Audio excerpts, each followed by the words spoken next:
श्री ओम नमः सिद्धेभ्य। एस सुरासुर मनु सिंध वंदिदं धोदगादिकं ममलं प्रणमामि वड्ढमाणं तीर्थं धम्मस्कातारं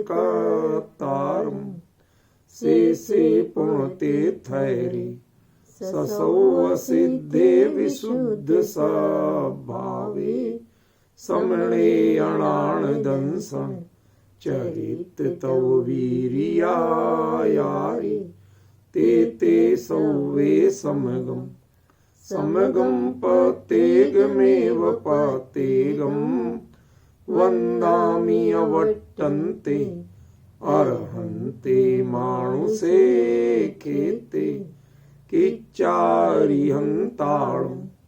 सिद्धाळं तैणमो गणयाराणम् अजावैवगाळं साहूळं चैव सौवेसिं तेसिं विशुद्धदंसं आणपहाळासमं समासेज्य उपसंपयामि सम्मं जतोऽणिवाण संपत्ति। प्रवचन सार परमागम चरणानी योग चूलिका महाधिकार गाथा 268 पृष्ठ 507। ऋच्छिद सुतथ्य पदो समिद कसाओ तवोधिगो जाविचावी लोगिग जन संसगम नचयदि जदि संजदो हवदी। इस गाथा में एक शब्द जो आया उसका अर्थ अभी तक सही नहीं हो पाया। वो शब्द है लौकिक जन, संसर्ग, लौकिक जनों का संसर्ग। हम क्या सोचते हैं कि संसार के गृहस्थों का, अपन ने कुछ चर्चा ऐसी की भी थी, कुंदकुंदाचार्य देव का यहां अभिप्राय वह नहीं, उनका अभिप्राय भिन्न है। क्या कहना चाहते, मतलब आज के संदर्भ में और कुंद के संदर्भ में कितना बड़ा अंतर है, ये आपको सीखने के लिए मिलेगा इससे। कुंद अगली ही गाथा में लौकिक जन की परिभाषा दे रहे हैं कि लौकिक कौन होता है। मैं उसका प्रभाव पहले भूमिका रूप चर्चा कर रहा हूं अभी। यदि आप लौकिक माने संसारी लोग, गृहस्थ लोग, उनके घरों में रुकना, कोठियों में रुकना, फार्म हाउसों में रुकना, उनके संपर्क में रहना, ये सब कल्पनाएं तक करते हैं, तो ये कल्पनाएं कुंद ने अपने समय में सोची भी नहीं थी। कैसा होगा? उनके समय में तो अपराध क्या था, कई जगह अपराध बड़े मासूम होते हैं। जिन्हें लोग अपराध मानते हैं वो हमें अपराध लगते ही नहीं, समझ गया ना। उनके अनुसार लौकिक जन तो साधु ही थे। कौन? जो मुनि दीक्षा लेकर के भी साधना में प्रवृत्त नहीं हो पाए। क्या कारण है इसका? मेरे को जब इसकी चर्चा चली थी तो एक प्रश्न उठा था। मैंने कहा कि कुंद जिन साधुओं, जब चर्चा साधुओं की कर रहे हैं तो वो लौकिक जनों के संपर्क में क्यों रहेंगे? उनके समय में गृहस्थों के संपर्क में कोई नहीं रहता था। मुनि धर्म में गृहस्थ का संपर्क कितना? आहारचर्या और कदाचित धर्मोपदेश, और धर्मोपदेश के लिए भी वो उनके पास नहीं जाते, गृहस्थ उनके पास आते। डिफरेंस समझ गए? वो गृहस्थों के आयोजन में नहीं जाएंगे, वो तो जहां बैठे वहीं गृहस्थ जुड़ गए और आयोजन हो गया। वो तो अपने प्रयोजन पे रहते हैं, आयोजन में जाते ही नहीं। जो आयोजनों में जाए वो साधु है ही नहीं। आयोजन जिनका लक्ष्य हो वो साधु है ही नहीं। ऐसा कुंद कह रहे। मेरे कोई किसी पर आक्षेप नहीं, मैं बड़ी शालीनता से बात रख रहा हूं। आप सोचिए, कुंद के युग में एक हमारे हिंदी साहित्य के बड़े अच्छे विद्वान हुए आचार्य हजारी प्रसाद द्विवेदी, शायद उन्होंने या वासुदेव शरण अग्रवाल, दो में से किसी ने एक बड़ा अच्छा शोध ग्रंथ लिखा। उसका नाम है पाणिनिकालीन भारतवर्ष। जो संस्कृत के वैयाकरण हुए पाणिनि, उन्होंने अपने लिखा तो संस्कृत का व्याकरण है, लेकिन जब कोई भी चीज आप लिखते हैं तो उसमें बहुत सी चीजें झलकती हैं, आपके परिवेश की, आपके आसपास की। आप विशुद्ध व्याकरण लिख रहे थे, लेकिन उसमें दृष्टांत किसके दिए? जब व्याकरण का नियम बनाया तो दृष्टांत किसके दिए? कौन बात कहां की कही? उन चीजों को लेके उन्होंने अध्ययन किया और पाणिनि के समय में भारत की स्थिति क्या थी, क्या क्या प्लस माइनस चलता था, उसका पूरा चित्रण उन्होंने किया है। अच्छी खासी मोटी, इतनी मोटी 400-500 पेज की किताब है, कोई छोटी नहीं है 2-4 पेज की, समझे। यदि हम कुंद कुंद कालीन भारतवर्ष या मुनि धर्म इस पर लिखना चाहें तो एक बहुत अच्छा टॉपिक है। कोई यदि सक्षम व्यक्ति, इस पर हर कोई गाइड नहीं कर पाएगा, पर कोई सक्षम विद्यार्थी करना चाहे तो एक अद्भुत काम होगा, क्योंकि इसको कराने के लिए बड़ी अध्ययन की और अनुभव दोनों की जरूरत है। उतनी सूक्ष्म दृष्टि चाहिए और उतनी ही अच्छी उसको विवेचन की शक्ति चाहिए। क्यों? क्योंकि कुंद कुंद के काल में छोटी मोटी कितनी ही बातें शुरू हुई हों, लेकिन एक बात खरी है कि कुंद कुंद ने जिनको नरक निगोदगामी भी कह दिया, नट श्रवण भी कह दिया, उनके जो घटनाक्रम थे उनमें कहीं वो ग्रस्तों की संगति में नहीं रहते थे। पॉइंट समझ रहे आप? वो ग्रस्तों की संगति में नहीं रहते थे, ग्रस्तों की वसतिकाओं में, घरों में नहीं रहते थे। साधु की वसतिका जो कही जाती है वो किसे कही जाती है आप जानते हैं? साधु की वसतिका कहीं कोई निर्जन पहाड़ या कोई ऐसा तीर्थ क्षेत्र, वहां पर उसको पत्थर को आदि को काट करके जो एक छोटा सा जगह बना देते हैं, समझ गए ना, जहां पर साधु, उनमें कोई स्पेशल फैसिलिटी नहीं होती, कोई स्पेशल फैसिलिटी नहीं होती, समझ रहे ना। सिंपल सुनसान जगह, बस थोड़ी सी, जैसे कहते हैं अपने जगह ठीक ठाक करा दी, सिर के ऊपर सीधा पानी ना पड़े या कोई जानवर वगैरह आसानी से ना आ जाए, उनमें दरवाजे नहीं होते थे, ध्यान रखना। साधुओं की जितनी वसतिकाएं देश भर में मैंने देखी, प्राचीन बनवाई हुई बड़े बड़े सम्राटों के द्वारा, धर्मात्माओं के द्वारा, उनमें किसी में दरवाजे का प्रोविजन नहीं था। कभी इस बारे में विचार करिए, देखिए, मैं आपको दिखाऊंगा, उनमें कोई दरवाजे का प्रोविजन नहीं है। इससे आपको समझ में आएगा कि इसकी वास्तविकता क्या थी। दरबार खुला है, उनके जीवन में ढकने लायक कुछ है ही नहीं, समझ में आ रहा ना। ऐसे जो साधु, उनको खाली आपने वो जहां साधना कर सकते हैं, जो उनके अनुकूल निर्जन जगह है, वहां आपने थोड़ी सी ऐसी बना दी कि कोई साधु आए तो यहां रात बिता सके। उसमें साधन के नाम पर एक छोटी सी चीज दी जाती थी, और वो भी हर किसी में नहीं। यदि उसका जो फर्श है वह कुदरती आपके लगवाए नहीं, कुदरती पत्थर का है, तो उस पत्थर में एक जगह थोड़ा सा सिरहाना जैसा बना देते थे, गर्दन की जगह जहां टिका सके, क्योंकि सिर टिकाएंगे तो टकराएगा। आज भी यदि आप देखें तो जो सर्वाइकल तकिया होता है वो क्या होता है? कुछ नहीं होता है। सिर और पीठ, इसके बीच में गर्दन का जो गैप होता है उसको भरने का साधन होता है, और उतने ही से वो बनते थे सिरहाने, समझ गए, ताकि साधु यदि लेटे तो चलो भाई एक उनको कुदरती साधन मिल जाए। इसके अलावा उसमें कोई साधन नहीं दिया जाता था, समझ गए। ऐसी जगह को वसतिका कहते थे। आप अपने घर में रुकने को जगह दे दें, फैक्ट्री में रुकने को जगह दे दें, इसको वसतिका नहीं कहते, ये वसतिका दान नहीं है। आपने उनको प्यार की जो पुआल बोलते ना, सूखी घास, उसकी झोपड़ी बना के दे दी, इसका नाम वसतिका दान नहीं है। ये सब तो परिग्रह है। ये उनको उनके धर्म से भ्रष्ट करना है, और वो यदि आपके इन चीजों को अपनाते हैं तो वो धर्म से भ्रष्ट हो ही रहे। समझ रहे ना? तो हमें थोड़ा समझ लो।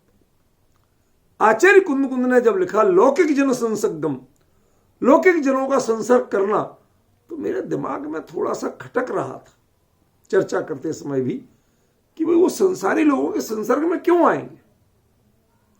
ठीक है, आहार चर्या के लिए आएंगे तो उसको संसर्ग थोड़ी कहेंगे, वो तो उनकी साधना विधि है। भाई आहार चर्या करना वो तो उनकी तपस्या का ही पार्ट है, उसके लिए तो आना ही पड़ेगा। समझ गया? उसके लिए तो आना ही पड़ेगा। वो तो अपना चौका साधु खुद थोड़ी लगाएंगे, रसोई खुद थोड़ी रखते हैं। वो कैसे बनाएंगे, काय का करेंगे? उनका परिग्रह जिनके पिच्छी कमंडल के अलावा कुछ है ही नहीं। तो आहार चर्या के लिए तो आना पड़ेगा, उसको हम लौकिक जन संसर्ग नहीं कह सकते। और यदि ये लौकिक जन संसर्ग नहीं है तो फिर लौकिक जन संसर्ग आपने किया कैसे? मैंने क्या कहा था, हर गाथा से एक प्रश्न उठेगा और अगली गाथा में उसका उत्तर आएगा। वही हो रहा है। इस गाथा से प्रश्न क्या उठा, क्या आपके लौकिक जन कौन है? भाई साहब आचार्य देव बताओ तो सही, ये मुनि दीक्षा लेके भी लौकिक जनों का संसर्ग करते हैं, कैसे कर लेते हैं? आज की विडंबना ये कुंद की परिकल्पना तक से बाहर थी। कोठियों में रुकना, फार्म हाउसों में रुकना, फैक्ट्रियों में रुकना, आउटलेट्स में रुकना, समझ रहे आप? गृहस्थों के पलंग पे सोना, कीमती चटाइयों का उपयोग करना,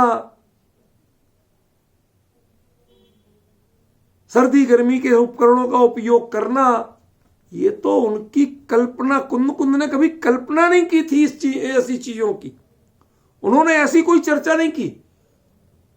तो फिर लौकिक जनों का संसर्ग कैसे कर लिया? तो वो अगली गाथा में बता रहे हैं कि वह वास्तव में ऐसे साधुओं के पास बैठते हैं जिनकी अभी सांसारिक पदार्थों की भावना छूटी नहीं है। समझ गया? तो ये गाथा की वैसे चर्चा अपनी हो चुकी थी। जो संयत शब्द है इस पे तो आएगी अभी लौट के, लेकिन बाकी चर्चा हो चुकी थी। तो अगली गाथा में आचार्य देव कहते हैं कि वो लौकिक जन है कौन? आपके अनुसार लौकिक जन की परिभाषा क्या है? किसे कहोगे लौकिक जन? वो देखिए बहुत ही सुंदर निरूपण है। ऋग्गंथम पवैदो वट्टदि जदि एहि गेहि कम मेहिम सो लोगी गोति भणि दो संयम तव संपजो तो भी। अद्भुत गाथा, बहुत ही अद्भुत। सो लोगी गोति भणि दो, उसे लौकिक जन कहा गया है। किसे कहा गया है? देखना शुरुआत कहां से कर रहे हैं। ऋग्गंथम पवैदो, पहले जिसने निर्ग्रंथ दीक्षा ली हो, कोई परिग्रह नहीं, सर्व सांसारिक संग को छोड़ के आया हो। यदि आपके पास कोई भी सांसारिक संग है, सांसारिक व्यक्ति हैं, उनके भोग के पदार्थ हैं, उपभोग के पदार्थ हैं, तो आपकी तो अभी निर्ग्रंथ दीक्षा ही नहीं हुई। समझे? आपकी दीक्षा कैसी होनी चाहिए? प्योर निर्ग्रंथ दीक्षा होनी चाहिए। नग्न नहीं कहा, निर्ग्रंथ कहा। मुकेश जी, भाई साहब, क्या कहा? निर्ग्रंथ शब्द प्रयोग किया, नग्न प्रयोग नहीं किया। नग्नता ये दीक्षा की विधि नहीं है, निर्ग्रंथता ये दीक्षा की विधि है। ग्रंथि यानी परिग्रह, पर पदार्थों में आकर्षण का भाव, उसको छोड़ करके जिसने निर्ग्रंथ पद पर, निर्ग्रंथ मार्ग की पवैदो, प्रव्रजित हुआ। देखो दुनिया में व्रज गतौ धातु है, गतौ माने चलना, व्रजति चलता है, किसी के द्वारा भेजा नहीं जाता है, स्वयं स्वेच्छा से अपने हित की भावना से जो जिस मार्ग पे चलता है, मजबूरी में नहीं। आज आपसे कहें विपिन जी ऑफिस जाते हो कि नहीं जाते हो? जाते हो। यदि छुट्टी हो तो जाओगे? अच्छा ये बताओ, ऑफिस जाना और छुट्टी का दिन, दो में से अच्छा क्या लगता है? छुट्टी का दिन अच्छा लगता है कि ऑफिस जाना अच्छा लगता है? छुट्टी का दिन अच्छा लगता है। इसका मतलब है आप वहां मजबूरी में जा रहे हो, उसके लिए गम धातु का प्रयोग होगा, व्रज धातु का प्रयोग नहीं। मैं आपको कुछ मर्म बताना चाहता हूं, ठीक है? और जिस कार्य के लिए आप अपनी मर्जी से, अपनी रुचि से खुशी खुशी जाते हैं, उसको कहते हैं व्रज जाना। आपने चले। देखो आपको बताऊं, थोड़ा सा संदर्भ दे रहा हूं, अन्यथा नहीं लेना, क्योंकि अब अन्यथा लेने का तो कोई हिसाबी किताब नहीं है। आज आप कुछ भी बात कहो, कोई उसका कुछ भी अर्थ ले सकता है, समझ में ना? हम किसी के कमेंट्सों पर ध्यान नहीं देते, कमेंट्स तो लोग कुछ भी करते रहते, समझ में आया? कृष्ण जी की जो विचरण भूमि थी ना, उन्होंने ग्वाले के रूप में जो जो क्रियाएं की थी, उस जगह को ब्रज कहते हैं। वो गाय चराने जाते थे, लेकिन किसी की नौकरी नहीं करते थे, खुशी से जाते थे। पॉइंट समझ रहे? मैं कुछ मर्म बताना चाहता हूं। यहां आचार्य ने पवैदो शब्द का प्रयोग किया, प्रव्रजित। उस शब्द का मर्म क्या है? गमन तो सब करते हैं, चलते तो बहुत लोग हैं, लेकिन जिसके पीछे किसी की प्रेरणा नहीं, किसी का दबाव नहीं, कोई मजबूरी नहीं, व्यक्ति अपनी खुशी खुशी जब कहीं जाता है, जाके आनंदित होना चाहता है, उसमें अपना हित मानता है, तो वह उसको क्या कहते हैं? गम नहीं कहते, गम माने गच्छ, जाना नहीं कहते, उसको व्रज कहते हैं। ब्रज में भी गमन ही है, लेकिन संस्कृत में, प्राकृत में धातुओं का जो क्रियाओं का प्रयोग है, हर एक के असल अर्थ कुछ और है। कोई भी दो धातुएं, दो क्रियाएं एक दूसरे की पर्यायवाची नहीं, कोई भी दो शब्द एक दूसरे के पर्यायवाची नहीं। ये मैं आपको शुरू से समझाता रहा हूं, ख्याल में आया ना? तो समझिए जरा क्या कह रहा हूं। वो वहां जाते थे तो उस भूमि का नाम पड़ गया व्रज भूमि। वो व्रज वा था, वा बा नहीं था, आजकल उसे ब्रज कहने लगे। ये हमारे उच्चारण का दोष है। लोग ऐसे तो वाराणसी को भी बनारस कहते कि नहीं कहते, वा को बा बना देते। ये हमारी कमियां है, हम इन पे झगड़े में नहीं जाएंगे, पर असल में जान लें वो क्या था? व्रज।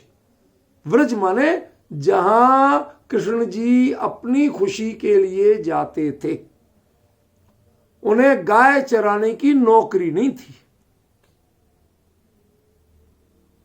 समझ गए? ना वो जन्म के खानदान के दरिद्र थे, और ना जिनके यहां पले पुसे थे नंद बाबा के यहां, ना वो दरिद्र थे। तो उनके घर का बच्चा जो राजकुमारों की तरह पल रहा हो, वो गाय चराने क्यों जाएगा? कभी सोचा आप कि वो गाय चराने क्यों जाते थे? डिफरेंस समझ रहे? वो जाते थे अपनी खुशी के लिए। वहां उन्हें गोपियां मिलती थी, रास रचाते थे, अपने मन की भावना। मैं किसी चीज का समर्थन या विरोध कुछ नहीं कर रहा हूं, मैं तो सिर्फ जानकारी दे रहा हूं, ठीक है ना? तो उस जगह का नाम क्या पड़ गया? व्रज भूमि, जहां लोग अपनी खुशी से जाते हैं, जाके आनंद मनाते, हर्षित होते। तो किसी भी कार्य की पूर्ति के लिए जब आप खुशी खुशी जाते हैं, जाकर के भी खुश होते हैं, आनंद मनाते हैं, उसमें थकान और बोरियत नहीं होती है, मजबूरी नहीं होती है, तो उसको कहते हैं व्रजति, और उसमें गए हुए व्यक्ति को कहते हैं व्रजिता। ठीक है ना।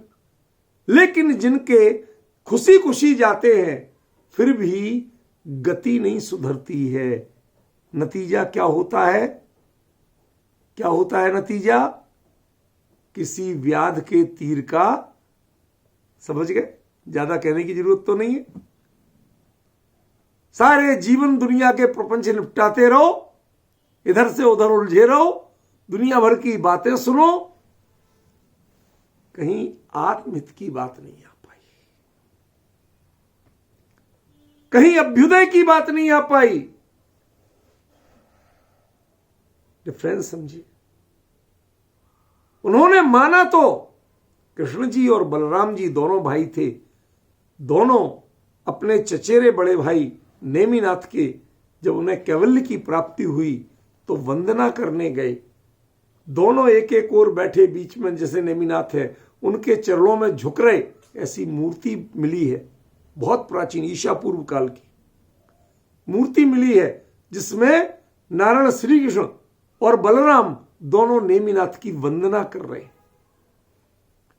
गए तो उनके पास, लेकिन उनके मार्ग पे चल नहीं पाए। किनके? नेमिनाथ के। उस वैराग्य के मार्ग पे नहीं चल पाए। वो जब जब व्रज खुशी खुशी गमन किया तो कहां किया? जहां वो गोपियां मिल रही थी, वहां खुशी खुशी जाते थे।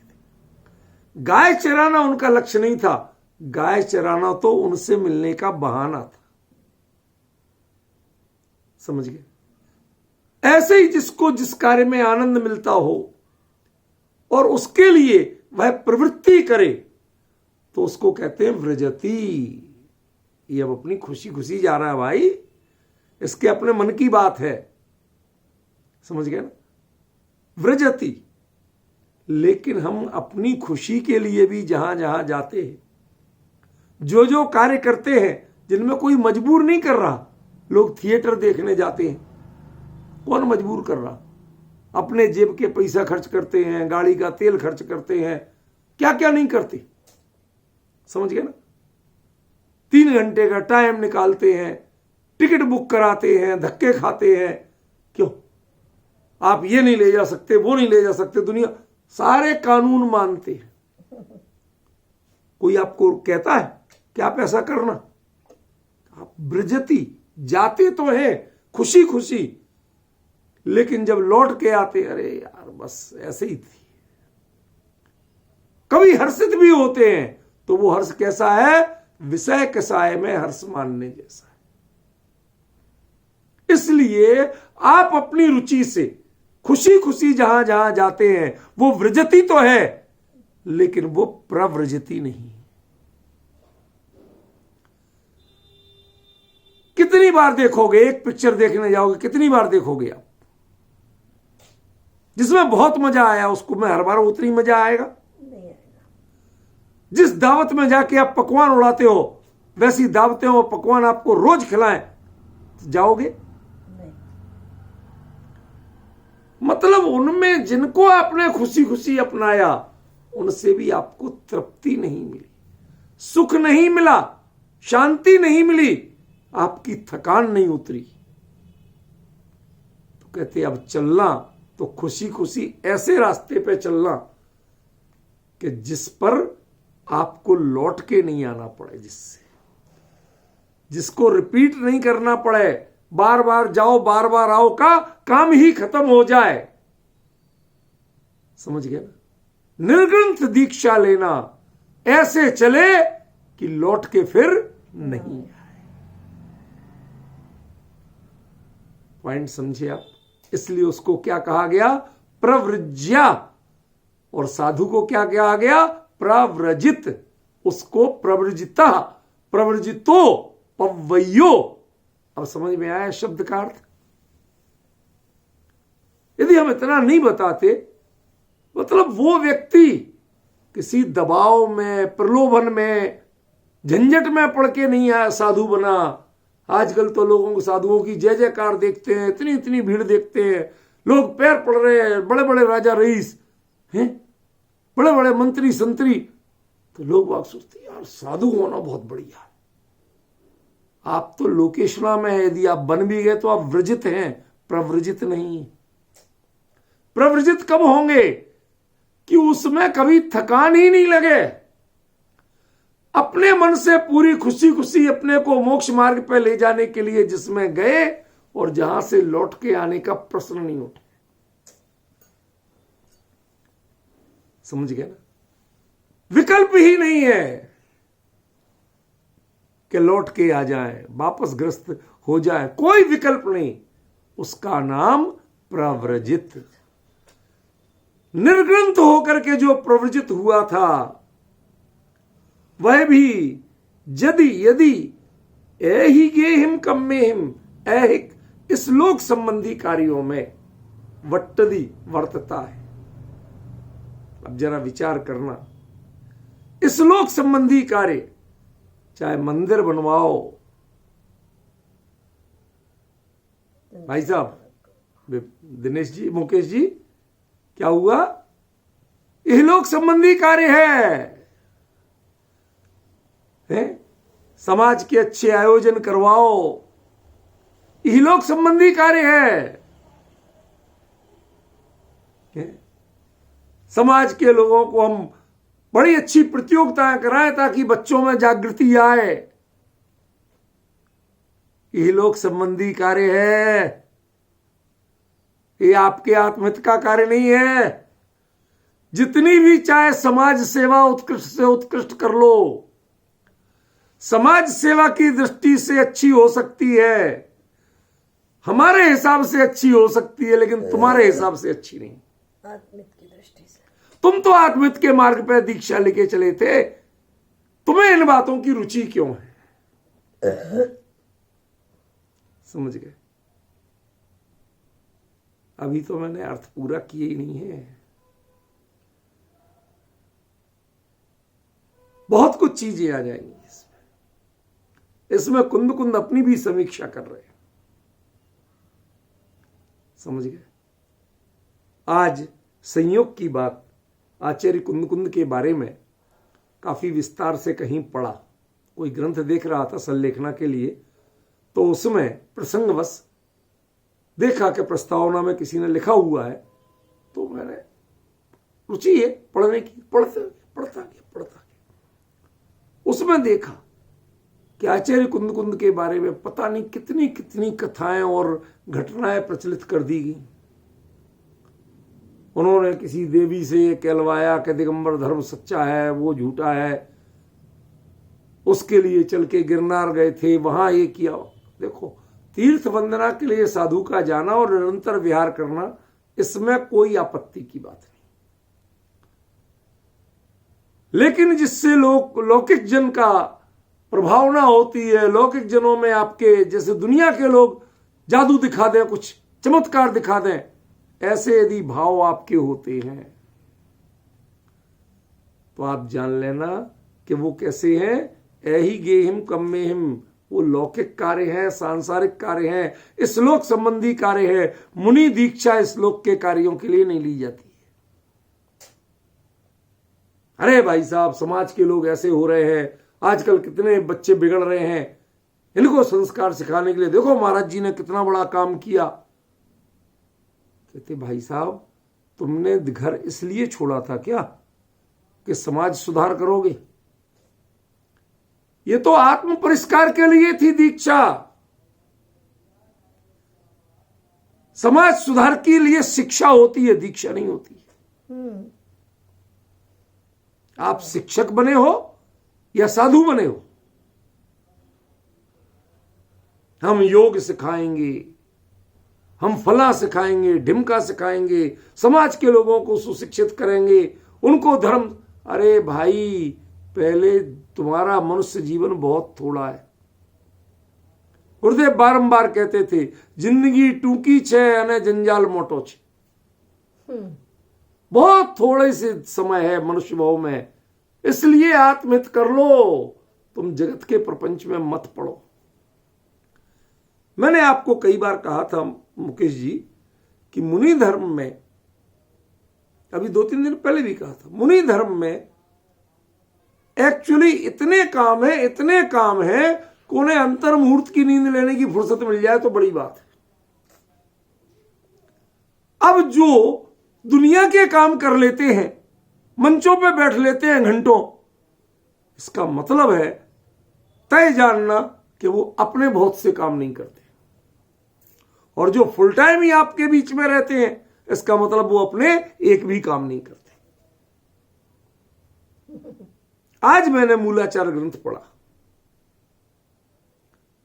उसमें ऐसे ऐसे प्रसंग मिले, इतना विस्तार से वर्णन है कि वास्तव में यदि मैं तो ठीक है 2 अक्षर थोड़ा सा जानता हूं, वो पढ़े तो मुझे लगा कि एक 24 घंटे में एक साधु क्या इतने पूरे काम कर सकता है जो उसकी दिनचर्या कहेगी।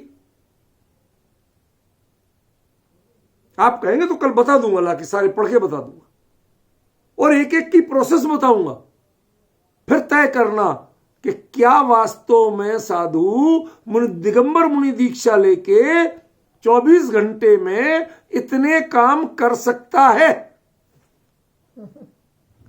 मुझे खुद भरोसा नहीं है कि वो कैसे कर लेते हो, इतने काम है। समझ गए?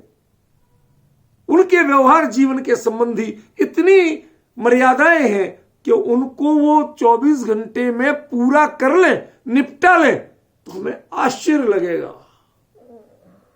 तो भगवान आपके लिए समाज के मंचों पर बैठने की फुर्सत कैसे मिल जाती है? ये मंदिर बनवाने और तुड़वाने की फुर्सत कैसे मिल जाती है? हमें ये समझ में नहीं आया आज तक। ज्यों ज्यों मुनि धर्म के ग्रंथ पढ़ता हूं, मुनि धर्म की चर्या पढ़ता हूं, हमारे लिए यही आश्चर्य होता है कि आप वो वनवासी हो क्यों नहीं? आप आते क्यों हो हमारे बीच में? हमारा भले ही भला होता हो, लेकिन आप अपने साथ अन्याय कर रहे हो। जो मुनि धर्म है उसके साथ अन्याय कर रहे हो। हम तो अपना संसारी जीव है, भोगी जीव, हम तो अपना उल्लू सीधा करेंगे। भाई जिस काम के लिए हमें मैनेजर और एक्सपर्ट रखना पड़ते, उस काम को यदि साधु करने लगे तो हमें तो ग्रस्त कहते महाराज बहुत बढ़िया करो। अरे प्रश्न तो ये है कि तुम ऐहिक कार्यों में पड़े क्यों? जो तुम्हारे कार्य हैं वास्तव में वो गृहस्थ कर नहीं सकते। बताओ, एक काम बताओ जो आप कर सकते हो साधु का। 28 मूल गुणों में से एक मूल गुण का बता दो जो आप कर सकते हो। ईर्ष्या समिति कर सकते हो? सबसे सरल बात पूछ रहा हूं, क्या आपका चित्त दाएं बाएं दुनिया भर की चीजें दिखेंगी तो क्या उनसे विचलित नहीं होगा? क्या आप लगातार 3.5 हाथ जगह देख के चल सकोगे? कोई हंसे, कोई रोए, अच्छा या बुरा प्रसंग कुछ भी हो, दाएं बाएं आपको पता ही नहीं चले, सिर्फ उतनी पगडंडी दिख रही है जिसमें कोई जीव का प्रवेश तो नहीं है, उतना देखना और उतना देख के चलना, इसके अलावा कुछ नहीं दिखना। निरंतर वहां उपयोग और उसी बीच बीच में अपने अंदर में स्वरूप की अनुभूति कर लेना। क्या ईर्ष्या समिति का पालन आपसे हो सकता है? क्या भाषा समिति का पालन हो सकता है? क्या आदान निक्षेपण का पालन हो सकता है? ध्यान रखना, समितियां सबसे स्थूल चीजें होती हैं, महाव्रत उससे बहुत सूक्ष्म है। समझ गया ना? जब स्थूल चर्या का पालन आपसे नहीं हो सकता, एक चीज नहीं पाल सकते हो आप, तो वो 28 के 28 जिनके सहज पलते, समझ गया, उनमें जो व्यस्त हैं उन्हें संसार के कार्यों की फुर्सत कैसे निकलती है? हमें तो ये समझ में नहीं आया। किसी को सुनाने और समझाने की फुर्सत कैसे मिलती है, हमें तो ये आज तक समझ में नहीं आया। चलो भाई, आत्मानुभूति रूपकारी एक बार, वो तो अंतरंग है, केवली के अलावा दूसरा निर्णय नहीं कर सकता।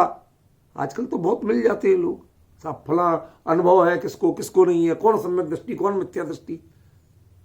जिनको खुद का आता पता नहीं, वो दुनिया को सर्टिफिकेट बांटते घूमते हैं, बहुत मिलते हैं, कोई बड़ी बात नहीं।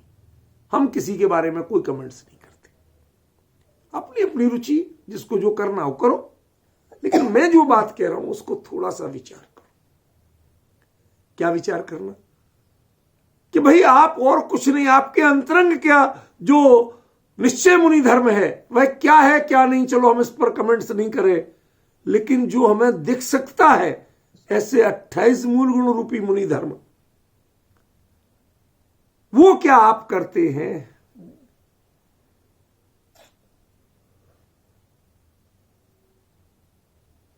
चौबीस घंटे में 28 कृति कर्म कहे उनको,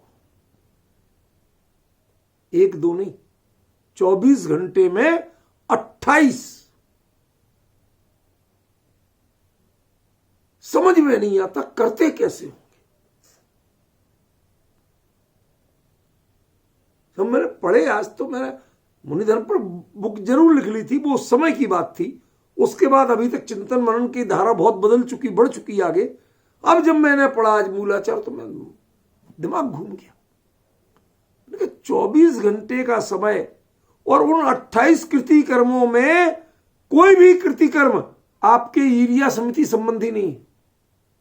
चलते समय नहीं कर सकते, मतलब आप जब चलना रुकेगा तब कर पाओगे। आदान निक्षेपण समिति में नहीं कर सकते, प्रतिष्ठापना समिति में नहीं कर सकते।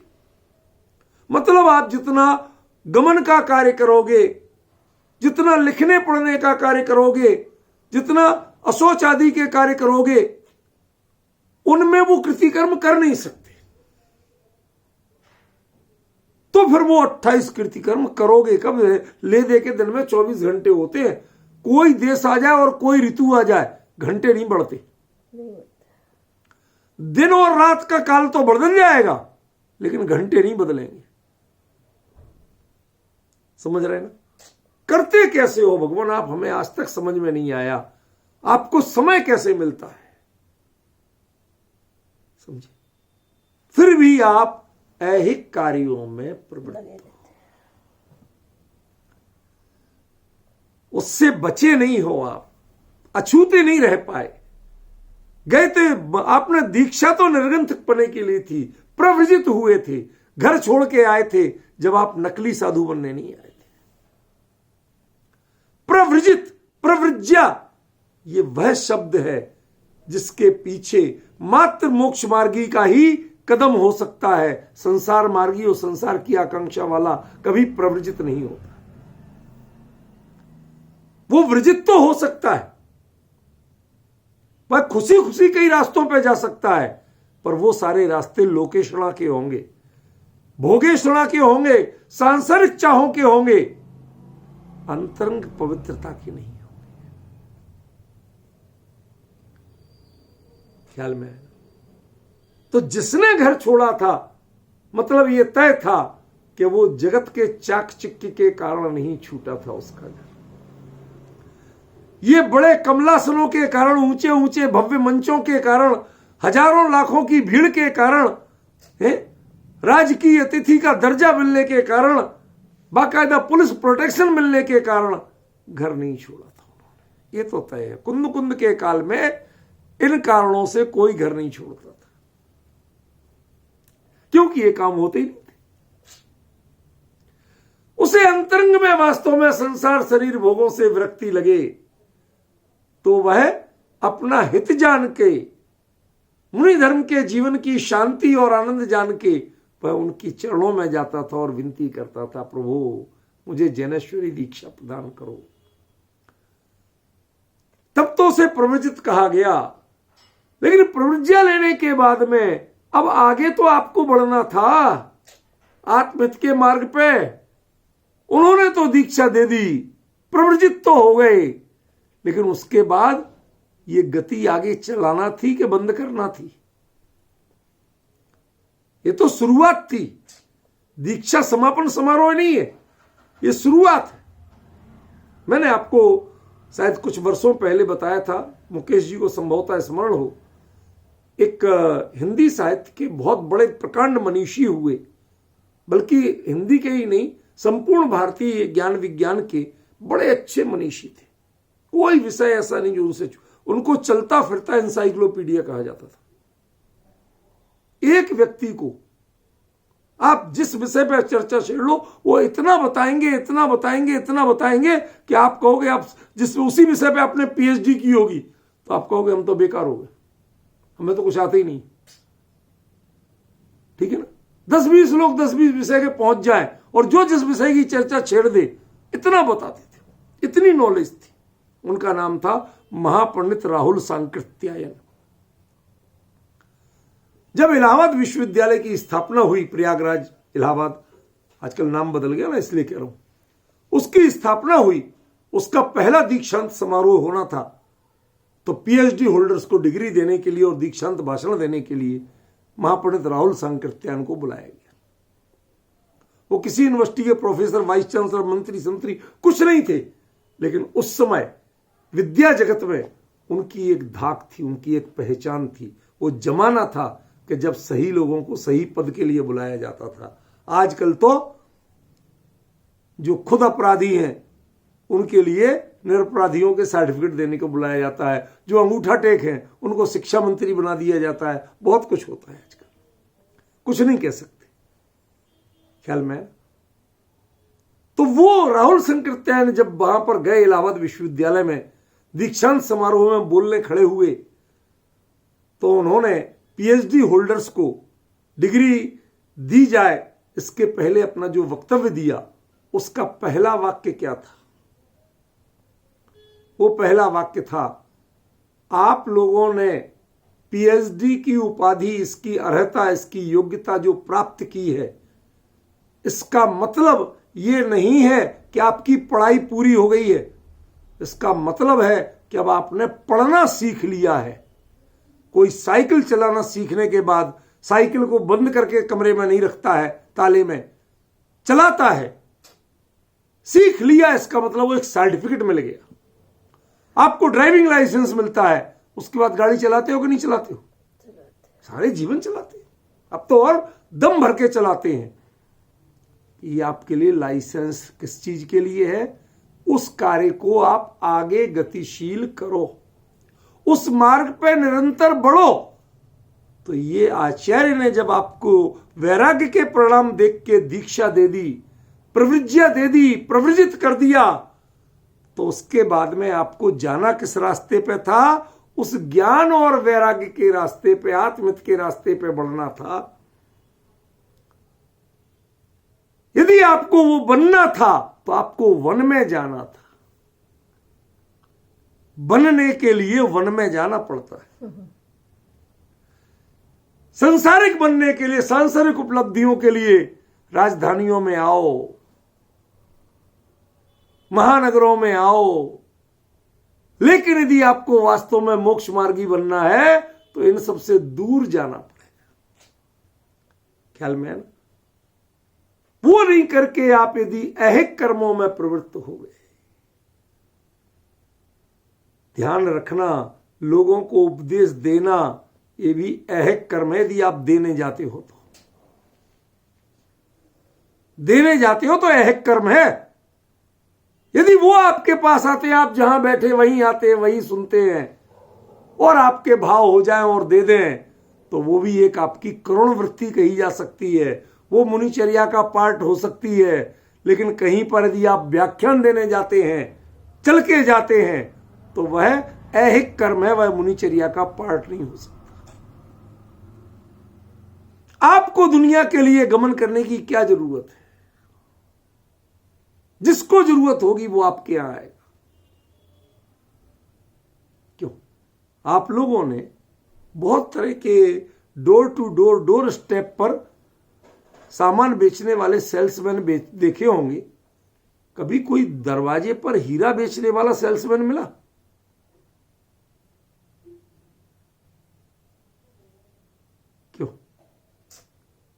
नहीं मिला ना, उसके लिए आपको उसके शोरूम तक जाना पड़ेगा और प्रतीक्षा भी करना पड़ेगी। ऐसे ही जो सच्चे मुनिराज होंगे वो आपके पास नहीं आएंगे उपदेश देने, आपको खुद खुद जाना पड़ेगा। और जब उनका मूड होगा तो मिलेंगे, वरना अकेले दर्शन करके भी आना पड़ेगा। समझ में आया कि नहीं आया? वो साधक होते हैं, वो वनवासी होते हैं, वो भवनवासी नहीं होते हैं, वो वनवासी होते हैं। भवनवासियों के आजकल देखा जा रहा है कि जो भवनवासी हो जाते हैं उनमें भवनवासियों की मानसिकता भी आने लगी। ये श्लेष है।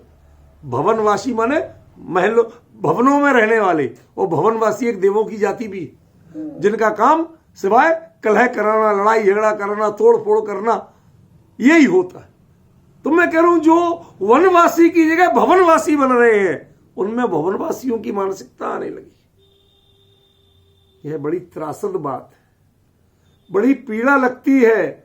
हम तो चाहते हैं कि हमें ऐसे मुनिवर कब मिले हैं उपगारी, हम उनके दर्शन करें, अर्घ चढ़ाएं, प्रदक्षिणा दें, बारंबार उनके चरण वंदन करें। हम तो चाहते हैं, दिखे तो सही।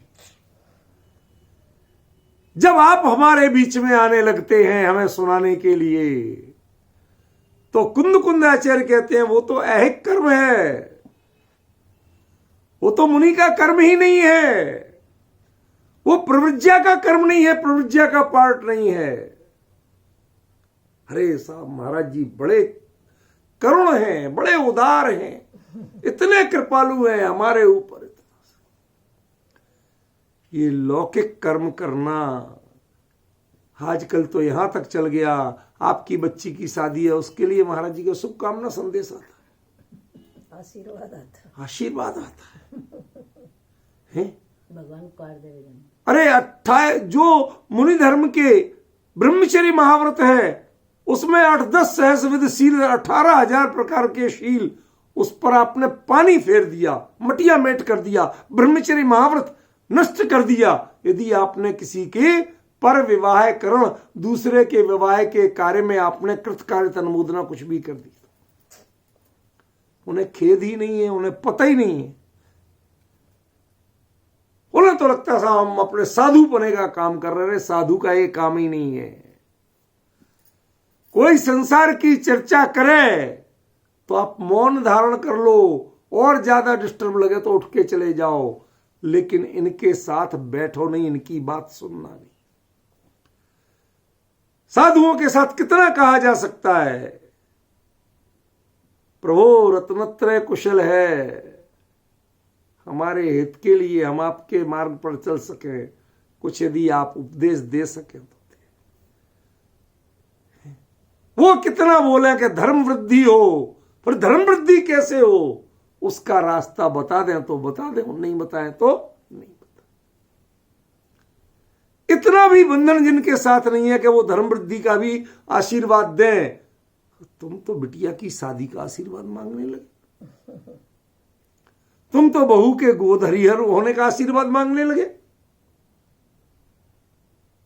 क्या विडंबना है ये भाई साहब, जरा विचार तो करें।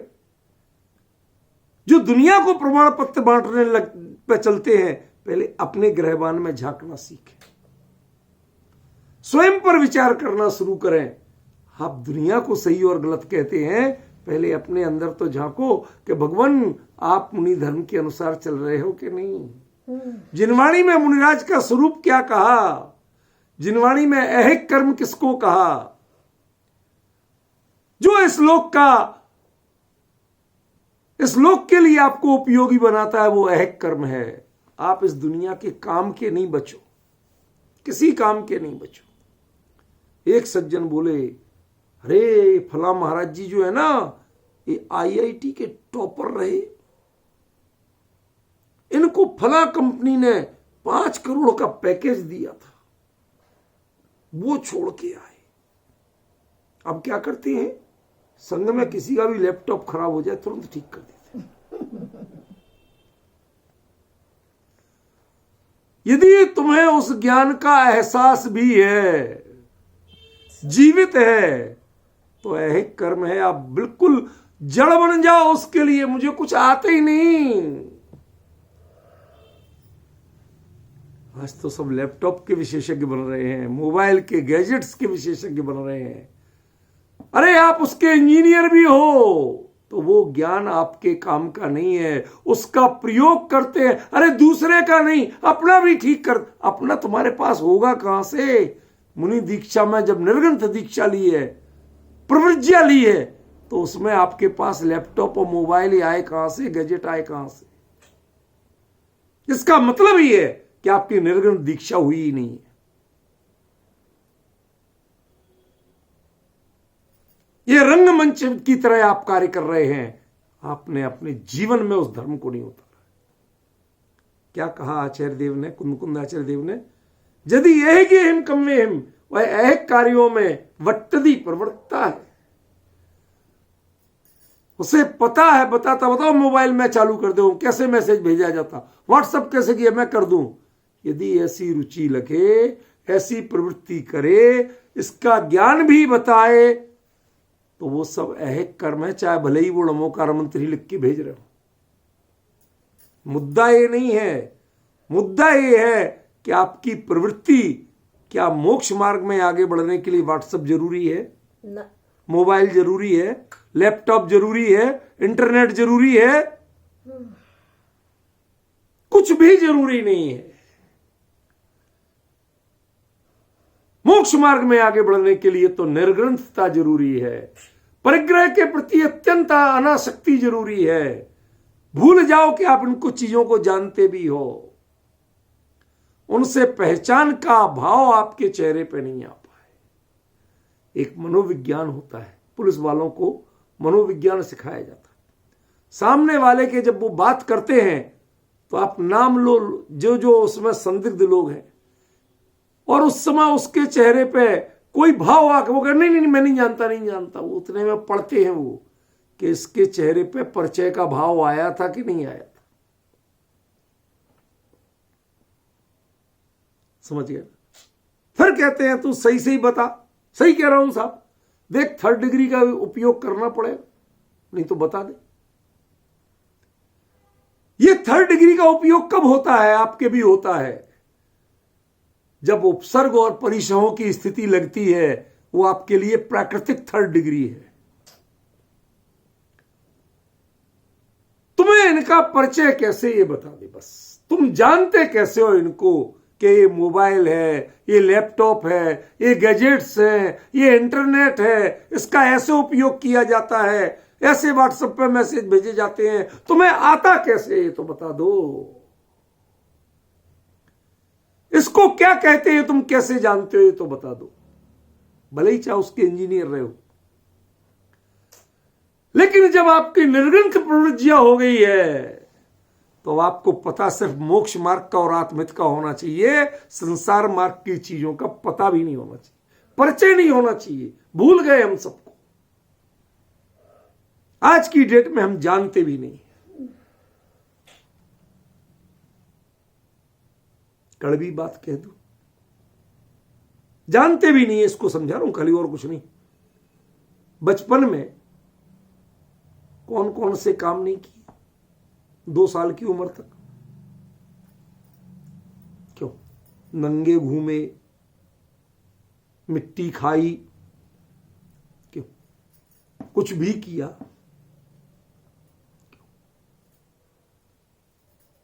आपकी पिक्स भी, क्या उससे अपनी पिक्स स्वीकार करने को तैयार हो?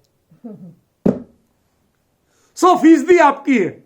आपकी मां कह रही है कि आपकी है। विपिन जी, स्वीकार हो, करने तैयार हो?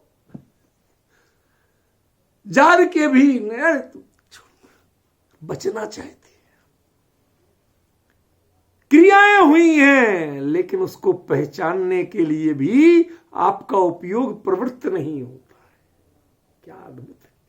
संसार के स्वार्थों में जब पड़ते हैं, उच्च भूमिका में आप आ गए, अब जवान हो गए, वरिष्ठ हो गए, तो उन कार्यों को, उन फोटोओं को देखने तक का मन नहीं करता, स्वीकार करने का मन नहीं करता। कोई यदि कहीं पब्लिश कर दे तो आप उसको कोर्ट केस ठोकने को तैयार। ये मेरा नहीं है, तुझे कैसे दिया? ये मेरी पर्सनल लाइफ में दखल देने का तुझे क्या अधिकार है? भैया, यदि तुम्हारी पर्सनल लाइफ में दखल देने का अधिकार नहीं है तो तुम्हें मुनिराजों की पर्सनल लाइफ में भी दखल देने का अधिकार नहीं। उनकी साधना का मार्ग है, उस साधना करने दो, उन्हें ऐहिक कर्मों में तुम मत लगाओ। और यदि वो लगते हैं तो उनकी तो 100% गलती है। कौन हो जाएंगे वो? कौन हो जाएंगे? लौकिक जन। 100 लोग गोत्ती भणी दो, वो लौकिक है। दीक्षा ली निर्ग्रंथ की, अलौकिक मार्ग की दीक्षा लेके भी जो ऐहिक कार्यों में प्रवृत्त रहा है वो लौकिक है। तो इसका मतलब वो तो कुछ करता नहीं होगा। नहीं, संयम तब संपजुत्तो भी, संयम और तप से युक्त दिखेगा, वो भी करेगा। इस सर्दी में वो भी नग्न दिगंबर ही बैठा रहेगा और फुरफुरी नहीं करेगा, कांपेगा भी नहीं। हिम्मत तो चाहिए। आप कहते हो अरे साहब, कह रहे हैं बहुत आसान है इन लोगों के लिए, करके दिखाओ जब जाने। आप तो सिर पे टोपी, कंधे पे शॉल, 4 कपड़े, ये सब करने के बाद भी कहते हो भाई साहब आज ठंड बहुत है, और महाराज जी के मुंह से एक बार नहीं निकला है, और फिर भी तुम कमेंट्स करते हो। भाई साहब, ये दैहिक बल की बात है। यदि इसी का नाम तप है तो हम मान लेते हैं संयम तप से युक्त है, लेकिन वह वास्तव में ना इसका नाम संयम है ना इसका नाम तप है। यदि ऐसी चीजें बनी रहे, ठीक है, उनकी मुद्रा नग्न दिगंबर है, वो सर्दी में कांप नहीं रहे हैं, लेकिन ऐसा होने पर भी कुंदाचार्य देव कहते हैं वो लौकिक है, आम आदमी है, वो कोई खास नहीं है। ये सर्दी में नहीं कांपना, ये कोई खास बात नहीं है। मुकेश जी जरा सोचिए शांत भाव से। हम उनके परिचय सह करने की जो वृत्ति है, शीतकार भी नहीं निकले, इसको हम समीक्षा नहीं कर रहे, कटाक्ष नहीं कर रहे, निंदा नहीं कर रहे। आपका साहस है, आपका अभ्यास है, हम उसके अभिनंदन करते हैं। लेकिन ध्यान रखना, साधु के रूप में, निर्ग्रंथ मुनिराज के रूप में ये चीज आपका प्रमाण पत्र नहीं बन सकती।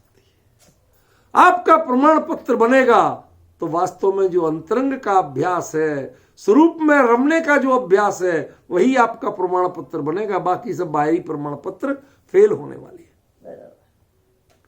ख्याल में है ना?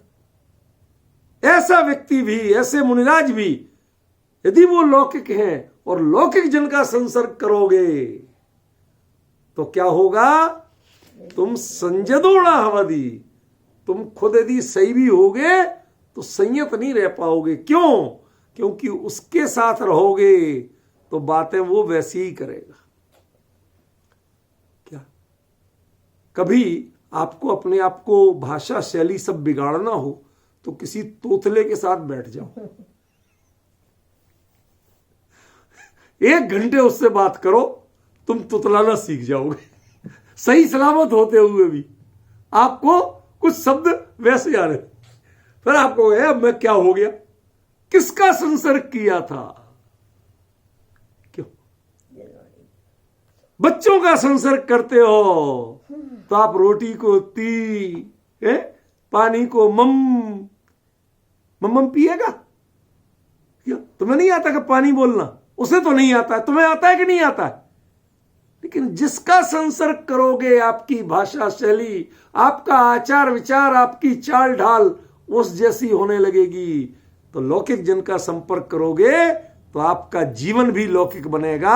आप अलौकिक और पारलौकिक मार्ग पर नहीं बढ़ पाओगे, आप मुनि नहीं रह पाओगे, आप संयत नहीं रह पाओगे। इसका मतलब जो संयत होता है वह लौकिक जन के संपर्क में नहीं रहता, वह ऐहिक कार्य नहीं करता। ये तय जानना अन्यथा वह संयत नहीं है। जब संयत ही नहीं है तो तपस्वी कहां से होगा, और जब संयम और तप दोनों ही नहीं है तो मुनि कहां से होंगे। इसका विचार करना। अभी इस गाथा में बहुत माल है, कल इसकी चर्चा आगे चलेगी। आज समय हो